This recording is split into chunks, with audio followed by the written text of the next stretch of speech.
Hello and welcome back to my channel. Today we are going to be looking at how to thread a sewing machine, specifically a domestic sewing machine. But before we start, subscribe by hitting the red subscribe button, and also don't forget to ding that notification bell. It will let you know the next time that I upload.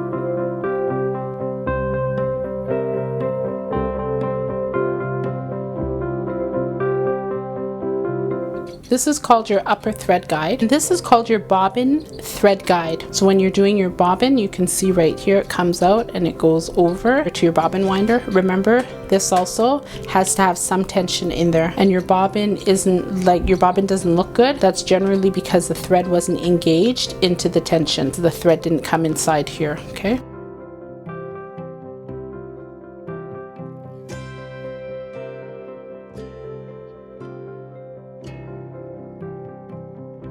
And this is called your bobbin stopper. This is called your bobbin winder. Now remember, with some machines, especially the newer ones, once you click your bobbin winder to the bobbin stopper, this disengages your presser foot, so it's no longer moving and your bobbin would wind. Once this releases, once your bobbin is full, this disengages everything and now you can start sewing again. With some machines you do have the automatic threader, generally more industrial sewing machine. Once you have your bobbin winder engaged to your bobbin stopper, before you would have to turn your handle to disengage it. Now you just click it and everything will work. Once the bobbin has automatically finished winding, it will go back to that position and now you're able to sew.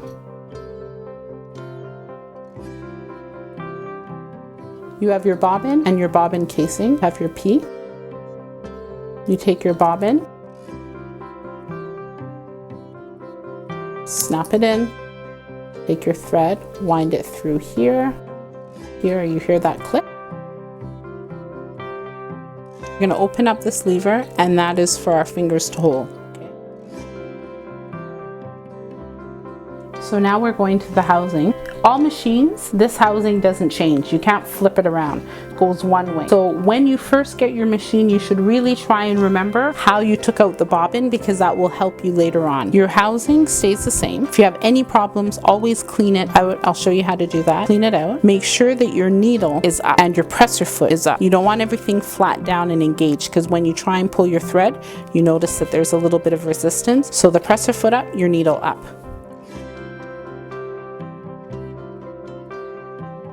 Okay, so this is your bobbin housing, and you will notice it has two little stoppers on it to keep it inside your machine. Now generally you shouldn't have to be playing around with this unless there's something really wrong or someone's servicing your machine, and I will show you how to clean it without having to remove it. But once we know how to wind a bobbin, I will go into details with this a little bit more. So now you're going to insert your bobbin in. You have your bobbin, you have this lever part, you're going to put it into.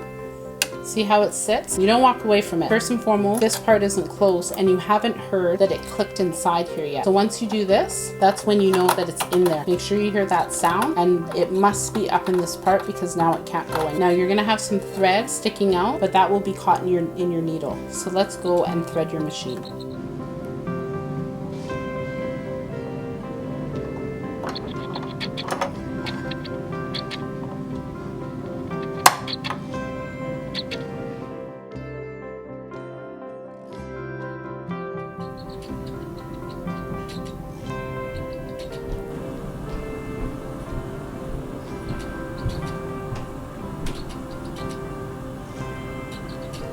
Make sure you do not push this all the way back.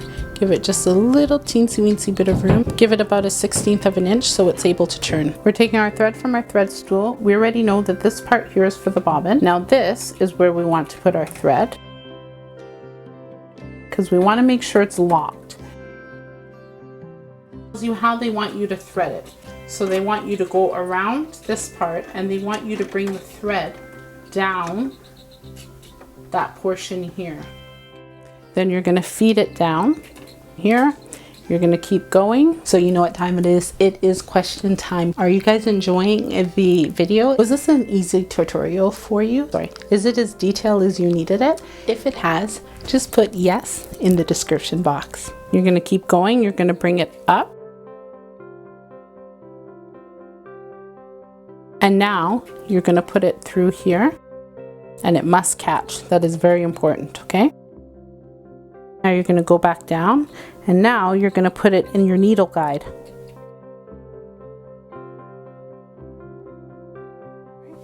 Now once you're down here, you're going to guide it through, and you generally can see that you're going to guide it through here. Okay. So your domestic sewing machines, there's a groove. The groove tells you where your thread's going to be threaded, and this is going to be threaded from the front to the back.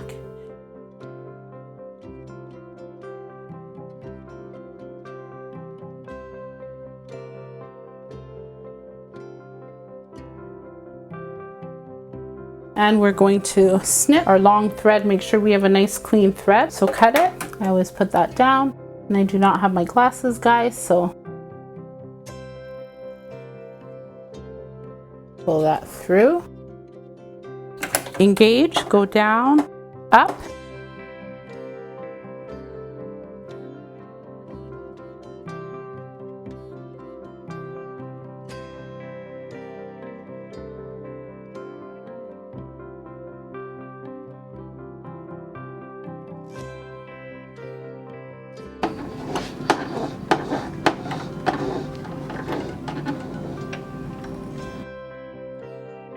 And that will bring up your bottom thread, and there you go. You have finished and successfully threaded your sewing machine.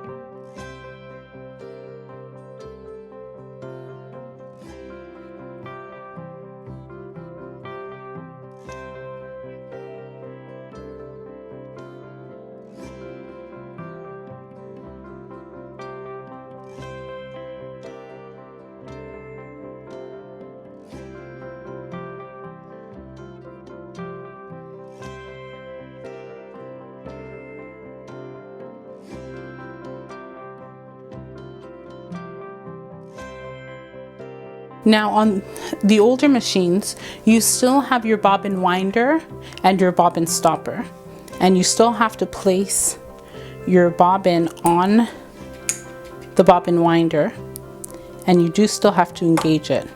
The only thing that's different is there's another step after this. With the older machines, there's a two-part hand wheel. So you have the outer and the inner, and you have to disconnect this part, see? And your machine will not run.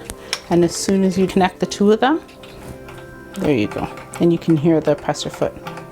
Okay, when your wheel is not engaged, I'm turning your wheel, your hand wheel, and nothing's happening. And once you're finished, your bobbin will flip. But before you can start sewing, you have to connect back and tighten this so that you're able to engage your presser foot. But as soon as you engage it, it works. So that's the difference with the older machines. Now you can sew.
We've come to the end of another video, and I'd like to thank you guys so much for being here. Before we end, subscribe to my channel for those of you that are new by hitting the red subscribe button, and also don't forget to hit that notification bell. It will let you know the next time that I upload. And remember, sharing is caring. If you know someone that will benefit from this program, please feel free to share it, whether it be through Facebook, Twitter, or Instagram. See you guys next week. Take care.